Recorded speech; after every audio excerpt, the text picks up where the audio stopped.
ನಮಸ್ತೆ ಎಲ್ರಿಗೂ. Hello my dear students. Last ಕ್ಲಾಸಲ್ಲಿ ನಾವು 6th class chapter 2 diversity in the living world, ಜೀವಂತ ಜಗತ್ತಿನ ವೈವಿಧ್ಯತೆಗಳು, ಇದರಲ್ಲಿ MCQ ಕ್ವಶನ್ಸನ್ನು ಡಿಸ್ಕಸ್ ಮಾಡಿದ್ವಿ. ಇವತ್ತು ಅದರದ್ದು ಕೀ ಆನ್ಸರ್ಸ್ ಪಾರ್ಟ್ 5 ಮತ್ತು ಪಾರ್ಟ್ 6 ಇದರದ್ದು ಕೀ ಆನ್ಸರ್ಸನ್ನು ನೋಡೋಣ. ಇಲ್ಲಿ ಫಸ್ಟ್ ನಾನು ಪಾರ್ಟ್ 5 ಕೀ ಆನ್ಸರ್ಸನ್ನು ಕೊಟ್ಟಿದ್ದೀನಿ. Before we starting the class, ಯಾರು ಈ ಕ್ಲಾಸನ್ನು ನೋಡ್ತಾ ಇರ್ತೀರಾ ವಿಡಿಯೋನ, ಅವರು ಯಾರು ಕಾಂಪಿಟೇಟಿವ್ ಎಕ್ಸಾಮ್ಸ್ಗೆ ಮತ್ತು CETಗೆ ಪ್ರಿಪೇರ್ ಆಗ್ತಿರ್ತಾರೆ ಅವ್ರಿಗೆ ವಿಡಿಯೋನ ಶೇರ್ ಮಾಡಿ ಮತ್ತು ಲೈಕ್ ಮಾಡಿ ಮತ್ತು ನನ್ನ ಚಾನಲ್ನ ಸಬ್ಸ್ಕ್ರೈಬ್ ಮಾಡ್ಕೊಳ್ಳಿ. ನೆಕ್ಸ್ಟ್ ಅಪ್ಕಮಿಂಗ್ ವಿಡಿಯೋಸ್ ಎಲ್ಲ CETಗೆ ಯೂಸ್ ಆಗುವಂತಹ ಕ್ವಶನ್ಸೇ ಇರುತ್ತೆ. ಸೊ ಇದು ನಿಮ್ಮ ಫ್ರೆಂಡ್ಸ್ಗೆ ಮತ್ತು ನಿಮಗೆ ಹೆಲ್ಪ್ ಆಗುತ್ತೆ, ಮತ್ತು ಸೈನ್ಸ್ ಕಷ್ಟ ಅನ್ನೋರಿಗೂ ಸಹ ಹೆಲ್ಪ್ ಆಗುತ್ತೆ.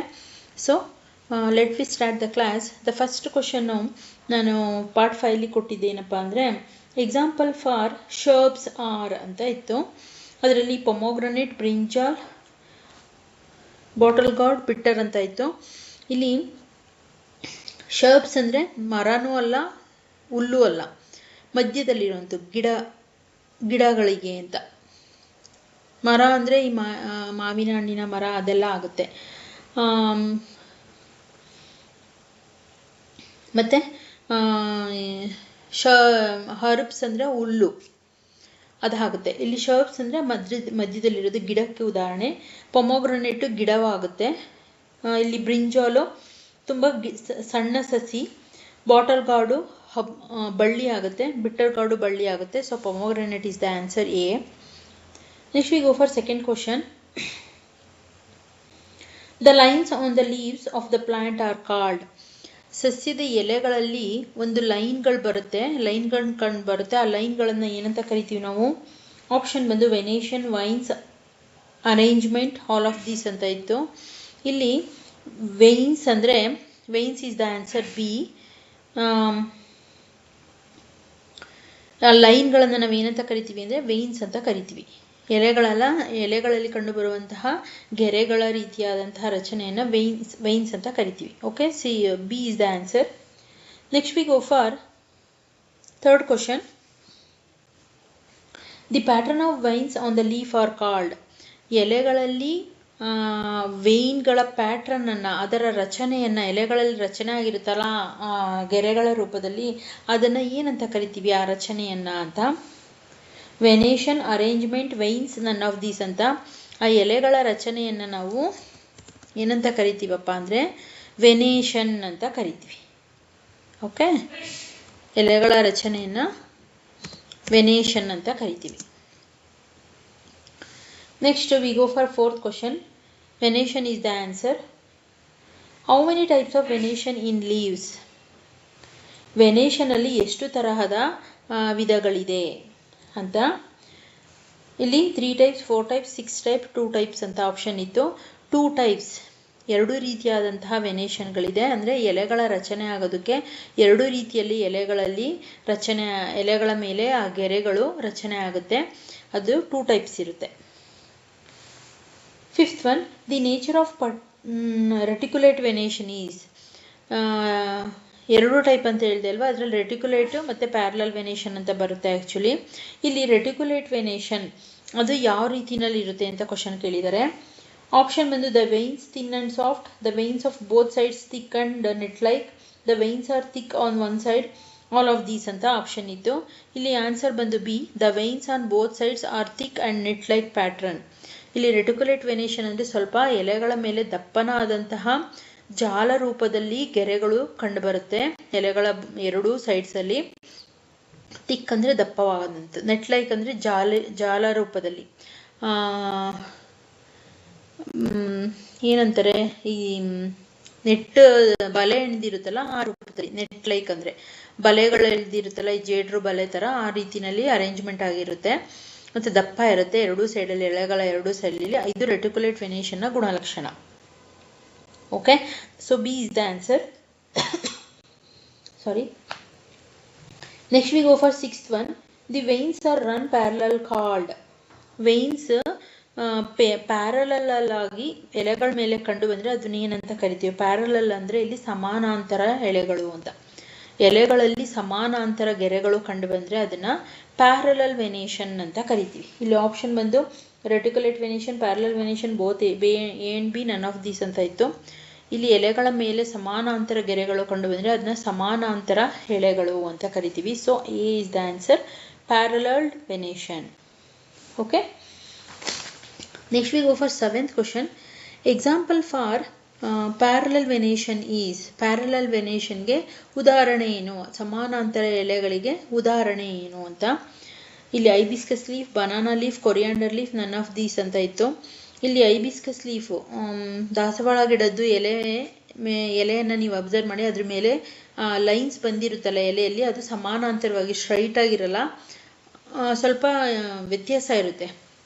ಸೊ ಐಬಿಸ್ಕಸ್ ಲೀಫ್ ಆಗಲ್ಲ.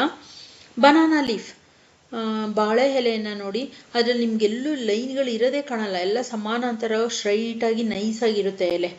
ಆ ಎಲೆ ನೈಸಾಗಿರೋದಕ್ಕೂ ಅದೇ ಕಾರಣ, ಎಳೆಗಳು ಗೆರೆಗಳು ಆ ಎಲೆಯ ಮೇಲೆ ನೇರವಾಗಿರುತ್ತೆ, ಸ್ಟ್ರೈಟ್ ಆಗಿರುತ್ತೆ, ಸಮಾನಾಂತರವಾಗಿರುತ್ತೆ. ಅದಕ್ಕೆ banana leaf is the answer.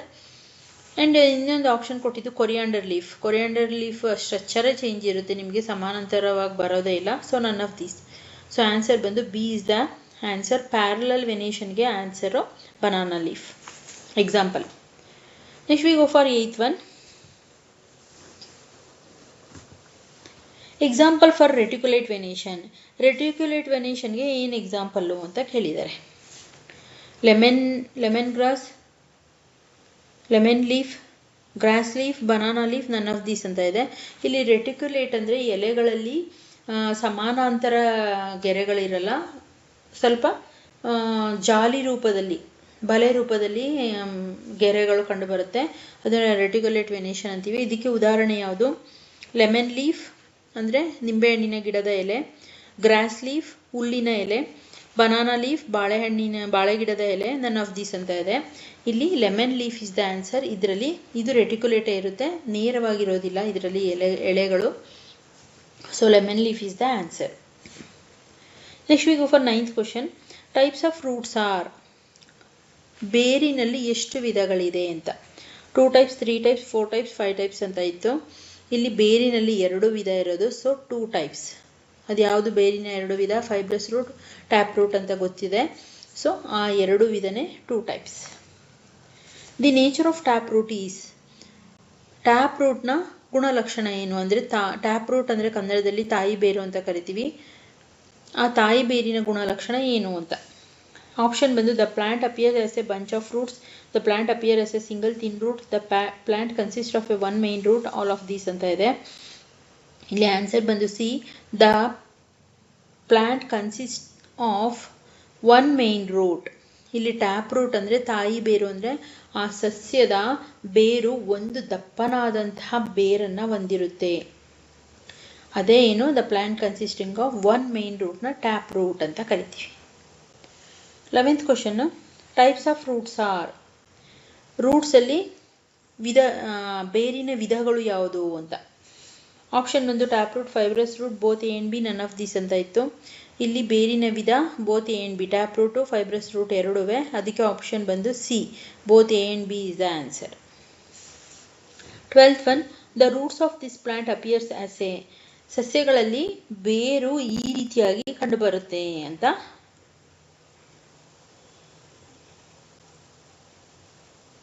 ಯಾವ ರೀತಿಯಲ್ಲಿ ಕಂಡುಬರುತ್ತೆ ಬೇರು ಅಂತ. ಆಪ್ಷನ್ ಬಂದು the roots of plants appears as a bunch of similar size thin roots are called. ಸಸ್ಯದಲ್ಲಿ ಬೇರು ಸಿಮಿಲರ್ ಸೈಜ್ ಆಗಿ ಮತ್ತೆ ತುಂಬ ತೆಳುವಾಗಿ ರೂಟ್ಗಳು ಕಂಡು ಬಂದರೆ ಅದನ್ನು ಏನಂತ ಕರಿತೀವಿ ಅಂತ. ಆಪ್ಷನ್ ಬಂದು tap root, fibrous root, only a, none of these ಅಂತ ಇದೆ. ಇಲ್ಲಿ ಆನ್ಸರ್ ಬಂದು ಫೈಬ್ರಸ್ ರೂಟ್. ಒಂದು ಸಸ್ಯದಲ್ಲಿ ಬೇರು ತುಂಬ ಸಮಾನಾಂತರವಾಗಿ ಮತ್ತು ತುಂಬ ತೆಳುವಾಗಿ ಬೇರು ಕಂಡು ಬಂದರೆ ಅದನ್ನು ಫೈಬ್ರಸ್ ರೂಟ್. ಫೈಬ್ರಸ್ ಅಂದರೆ ಇಲ್ಲಿ ಕನ್ನಡದಲ್ಲಿ ತಂತು ಬೇರು. ಟ್ಯಾಪ್ ರೂಟ್ ಅಂದರೆ ತಾಯಿ ಬೇರು, ಫೈಬ್ರಸ್ ರೂಟ್ ಅಂದರೆ ತಂತು ಬೇರು. ಓಕೆ, ಇದಿಷ್ಟು ಪಾರ್ಟ್ 5ದು key answers. Next we go for part 6 MCQ answers. First question ಬಂದು example for tap root plant is, ತಾಯಿ ಬೇರು ಸಸ್ಯಕ್ಕೆ ಉದಾಹರಣೆ ಯಾವುದು? ಆಪ್ಷನ್ ಬಂದು grass, coriander leaf, lemon, pumpkin ಅಂತ ಇದೆ. ಇಲ್ಲಿ ತಾಯಿ ಬೇರು ಅಂತಂದರೆ ಸಾಮಾನ್ಯವಾಗಿ ತುಂಬ ದಪ್ಪನಾದಂಥ ಬೇರನ್ನು ಹೊಂದಿರುವಂಥದ್ದು. ಗ್ರಾಸ್ಗೆ ದಪ್ಪನಾದಂಥ ಬೇರು ಇರೋಲ್ಲ. ಕೊರಿಯಾಂಡರ್ ಲೀಫ್, ಕೊತ್ತಂಬರಿ ಸೊಪ್ಪಿಗೂ ಇರೋದಿಲ್ಲ. Lemon is the answer. ನೀವು ನಿಂಬೆಹಣ್ಣಿನ ಗಿಡವನ್ನು ಕಿತ್ತು ನೋಡಿ, ಅದರದ್ದು ಬೇರು ತುಂಬ ದಪ್ಪನಾಗಿ ಗಟ್ಟಿಯಾಗಿರುತ್ತೆ. ಪಂಪ್ಕಿನ್ ಅಂದರೆ ಅದು ಬಳ್ಳಿ, ಅದರಲ್ಲಿ ಬೇರು ತುಂಬ ತೆಳುವಾಗಿ ಸಾಫ್ಟ್ ಆಗಿರುತ್ತೆ. So lemon is the answer, C ಅಂದರೆ ನಿಂಬೆಹಣ್ಣಿನ ಗಿಡ. Next we go for second question. Example for fibrous root plant is, ತಂತು ಬೇರು ಗಿಡಕ್ಕೆ ಉದಾಹರಣೆ. ಆಪ್ಷನ್ ಬಂದು ಪೊಮೊಗ್ರಾನೇಟ್, ಆ್ಯಪಲ್, ಕೊರಿಯಾಂಡರ್, ಮ್ಯಾಂಗೋ. ಇಲ್ಲಿ ತಂತು ಬೇರು ಅಂದರೆ ಆ ಬೇರು ತುಂಬ ತೆಳುವಾಗಿ ಸಾಫ್ಟ್ ಆಗಿರುತ್ತೆ. ಥಿನ್ ಆ್ಯಂಡ್ ಸಿಮಿಲರ್ ಸೈಜ್ ರೂಟ್ನ ಫೈಬ್ರಸ್ ರೂಟ್ ಅನ್ನೋದು. ಅದಕ್ಕೆ ಉದಾಹರಣೆ ಯಾವುದು ಅಂತ. ಈ ಪೊಮೊಗ್ರಾನೇಟ್, ದಾಳಿಂಬೆ ಗಿಡದ ಬೇರನ್ನು ಕಿತ್ತರೆ ನಿಮಗೆ ತುಂಬ ತೆಳುವಾದಂಥ ರೂಟ್ ಸಿಗಲ್ಲ, ಬೇರು. ಆ್ಯಪಲ್ಲು ಅಷ್ಟೇ, ತುಂಬ ಅದು ಮರನೇ, ಅದರಲ್ಲಿ ಬೇರು ತೆಳುವಾಗಿರಲ್ಲ. ಕೊರಿಯಾಂಡರ್ ಅಂದರೆ ಕೊತ್ತಂಬರಿ ಸೊಪ್ಪಿಂದು ಬೇರು ತುಂಬ ತೆಳುವಾಗಿರುತ್ತೆ. So coriander is the answer, ಕೊತ್ತಂಬರಿ ಸೊಪ್ಪು. ಮ್ಯಾಂಗೋ ಅದು ಮರನೇ, ಅದರದ್ದು ಬೇರು ತುಂಬ ತೆಳುವಾಗಿರೋದಿಲ್ಲ. Okay, next we go for third question. Name which plant is fibrous root. ಈ ಕೆಳಗಿನ ಯಾವುದು ತಂತು ಬೇರುವನ್ನು ಹೊಂದಿದೆ? ವೀಟ್, ಚೆನ್ನ, ಬೀನ್ಸ್, ಪೆಪ್ಪರ್. ವೀಟ್ ಅಂದರೆ ಗೋಧಿ ಗಿಡ, ಚೆನ್ನ ಕಡಲೆಕಾಳು ಗಿಡ, ಬೀನ್ಸ್ ಗಿಡ, ಪೆಪ್ಪರ್ ಅಂದರೆ ಮೆಣಸು. ಇದರಲ್ಲಿ ಯಾವುದು ತಂತು ಬೇರನ್ನು ಹೊಂದಿದೆ ಅಂತ. Wheat is the answer. ಗೋಧಿ ಗಿಡ, ಗೋಧಿ ಹುಲ್ಲು ಬರುತ್ತಲ್ಲ, ಅದರದ್ದು ಬೇರನ್ನು ನೋಡಿ, ಅದು ತಂತು ಬೇರನ್ನು ಹೊಂದಿರುತ್ತೆ, ಫೈಬ್ರಸ್ ರೂಟ್ ಆಗಿರುತ್ತೆ. So wheat is the answer. Next we go for fourth question. Name which plant is tap root. ಈ ಕೆಳಗಿನ ಯಾವುದು ತಾಯಿ ಬೇರಿಗೆ ಉದಾಹರಣೆ? Lemon grass, wheat, paddy, chickpea ಅಂತ ಇದೆ. ಲೆಮನ್ ಗ್ರಾಸ್ ಅಂದರೆ ಹುಲ್ಲು, ಅದು ತಾಯಿ ಬೇರು ಹೊಂದಿರಲ್ಲ. ವೀಟು ಅದು ಗೋಧಿ, ಅದು ತಾಯಿ ಬೇರು ಹೊಂದಿರಲ್ಲ. ಪ್ಯಾಡಿ ಭತ್ತ, ಅದು ತಾಯಿ ಬೇರು ಹೊಂದಿರಲ್ಲ. ಚಿಕ್ಪಿ ಕಡಲೆಕಾಳು ಗಿಡ, ಅದು ಸ್ವಲ್ಪ ಗಟ್ಟಿಯಾಗಿರುತ್ತೆ, ದಪ್ಪನಾಗಿರುತ್ತೆ. So chickpea is the answer, ತಾಯಿ ಬೇರಿಗೆ. Next we go for fifth question.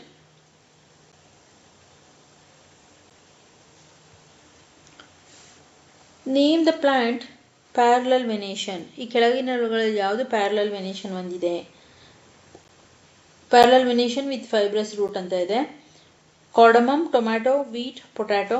ಇಲ್ಲಿ ಪ್ಯಾರಲಲ್ ಅಂದರೆ ಸಮಾನಾಂತರವಾದಂತಹ ಎಲೆಗಳು, ಮತ್ತು ಫೈಬ್ರಸ್ ರೂಟ್ ಅಂದರೆ ತೆಳುವಾದಂತಹ ಬೇರನ್ನು ಹೊಂದಿರೋದು ಯಾವುದು? ಕಾರ್ಡಮಮ್ ಏಲಕ್ಕಿ ಗಿಡನ, ಟೊಮ್ಯಾಟೊನ, ವೀಟ, ಪೊಟ್ಯಾಟೊನ ಅಂತ.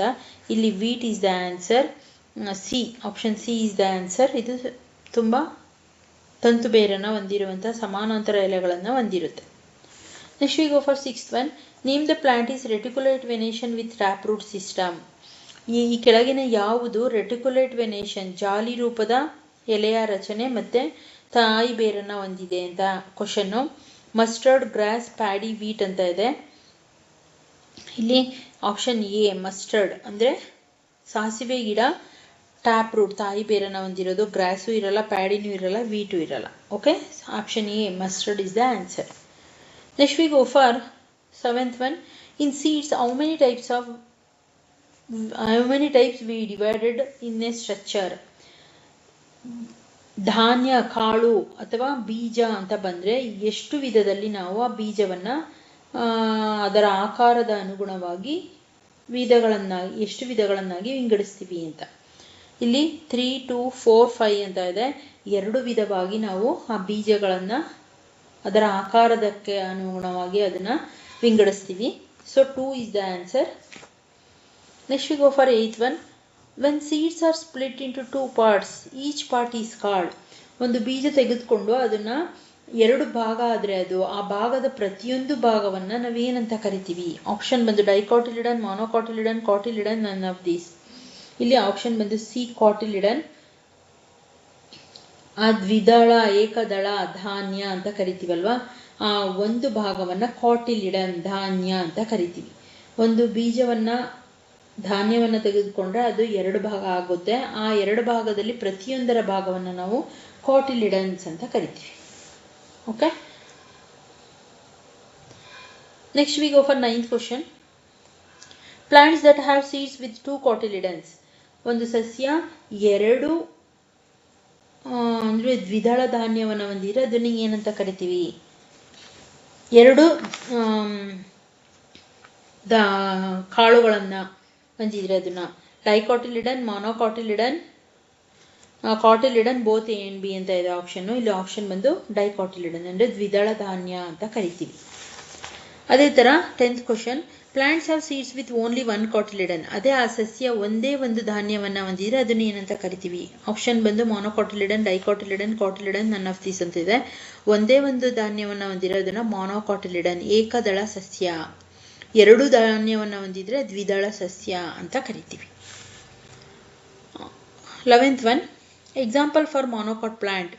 ಏಕದಳ ಸಸ್ಯಕ್ಕೆ ಉದಾಹರಣೆ ಚೆನ್ನ, maize, green gram, red gram.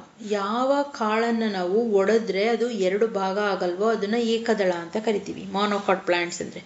ಇಲ್ಲಿ ಮೇಯ್ಸ್, ಜೋಳ, ಅದನ್ನು ಒಡೆದ್ರೆ 2 ಭಾಗ ಆಗಲ್ಲ, 2 ಸಮಾನಾಂತರವಾದಂತಹ ಭಾಗ ಆಗಲ್ಲ. So maize is the answer. ಇಲ್ಲಿ ಗ್ರೀನ್ ಗ್ರಾಮ್ ಹೆಸರು ಕಾಳು 2 ಭಾಗ ಆಗುತ್ತೆ.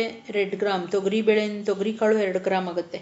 ಚೆನ್ನನೂ ಆಗುತ್ತೆ, ಆದರೆ ಮೇಯ್ಸ್ ಆಗಲ್ಲ, ಗೋಧಿ ಆಗಲ್ಲ. ಅದಕ್ಕೆ ಮೊನೋಕಾಟಿಲಿಡನ್ಗೆ ಎಕ್ಸಾಂಪಲ್ ಮೇಯ್ಸ್, ಜೋಳ. Example for dicot plant. ದ್ವಿದಳ ಧಾನ್ಯಕ್ಕೆ ಉದಾಹರಣೆ ಯಾವುದು? ಅಂದರೆ ಒಂದು ಕಾಳನ್ನು ಒಡೆದಾಗ ಅದು 2 ಭಾಗ ಆಗಬೇಕು, ಸಮಾನಾಂತರವಾದ 2 ಭಾಗ ಆಗಬೇಕು. ಅದಕ್ಕೆ ಉದಾಹರಣೆ ಕೇಳಿದ್ದಾರೆ. ಮೇಯ್ಸು, ವೀಟು, ಮಸ್ಟರ್ಡು, ಗ್ರೀನ್ ಗ್ರಾಮು. ಇಲ್ಲಿ ಮೇಯ್ಸು ಆಗಲ್ಲ, ಜೋಳ ಆಗಲ್ಲ, ಗೋಧಿ ಆಗಲ್ಲ, ಸಾಸಿವೆ ಆಗಲ್ಲ, ಗ್ರೀನ್ ಗ್ರಾಮ್ ಹೆಸರು ಕಾಳು. ಇದು ಒಡೆದ್ರೆ 2 ಭಾಗ ಆಗುತ್ತೆ. So answer D, green gram is the answer. ಇದಿಷ್ಟು ಪಾರ್ಟ್ 5 ಮತ್ತು 6 ಕೊಟ್ಟಿದ್ದಂತಹ ಕ್ವಶನ್ಗೆ ಕೀ ಆನ್ಸರ್ಸು. ಇನ್ನೇನಾದರೂ ಡೌಟ್ ಇದ್ದರೆ ನೀವು ಲಾಸ್ಟ್ ಕಮೆಂಟ್ ಬಾಕ್ಸಲ್ಲಿ ತಿಳಿಸಿ. ಮತ್ತು ಇದಕ್ಕೆಲ್ಲದಕ್ಕೂ ನೀವು ಕರೆಕ್ಟಾಗಿ ಆನ್ಸರ್ ಮಾಡಿದರೆ ನನಗೆ ಕಮೆಂಟಲ್ಲಿ ಮೆನ್ಷನ್ ಮಾಡಿ. I will be happy. And send for your students also who are preparing for CET exams. It will be helpful. So will see you on next class for part 7. It will be continue on this chapter. In second chapter you have to see in some more multiple choice questions. Thank you my dear students. See you on next.